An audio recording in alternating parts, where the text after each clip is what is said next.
What's up, folks? Fizz here with some thoughts on some stuff that's been bothering me about a couple of subjects. This is about assumptions and generalizations in general, because some recent events have led people to believe things that aren't necessarily the case in several veins. The other day I was having a conversation with someone on a thread about an article about a Muslim who wrote a book about Jesus. And his comment was, as an atheist, an ardent fan of Hitchens and Dawkins, I think I speak for all, or I do speak for all atheists, when I say this guy's an asshole. My comment to him was, oh, wait a minute, buddy, you do not speak for me, back the fuck up.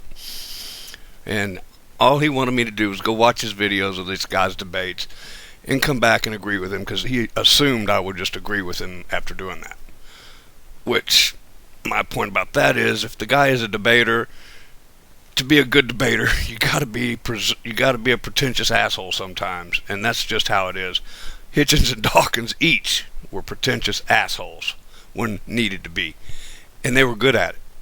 That's what made them become what they became. Now, that's goes into assumptions. Recently, someone said that they couldn't believe that because they were an atheist, they were shocked that some atheists would disagree with them or come down hard on them based on something they said. Well, I'm sorry.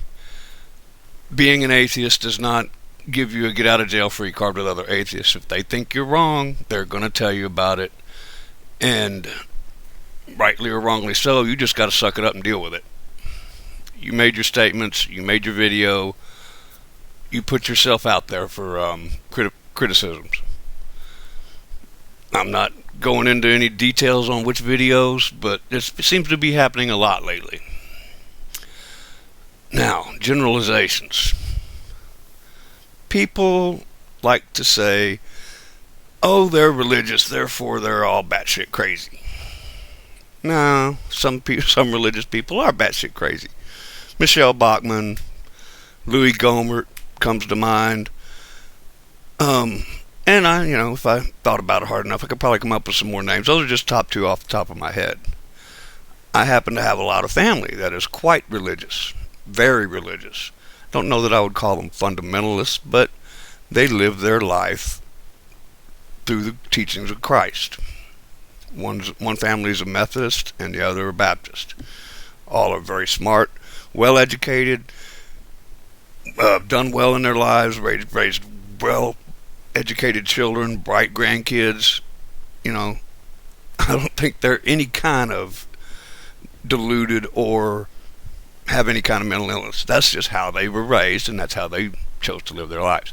Who am I to say they're wrong? I may not agree with them, but I'm not going to call them mentally ill or deluded or wrong for thinking that way. I just don't agree with it, and that's my right, and it's their right. To assume that all people of one kind of thing are mentally ill is just stupid in my book. And to assume that someone that's not a religious person can't have a mental illness or can't have an opinion on mental illness because they are not religious is wrong-headed in my opinion. That's really all I got for right now. Maybe I'll have more later. Y'all have a good one. Peace.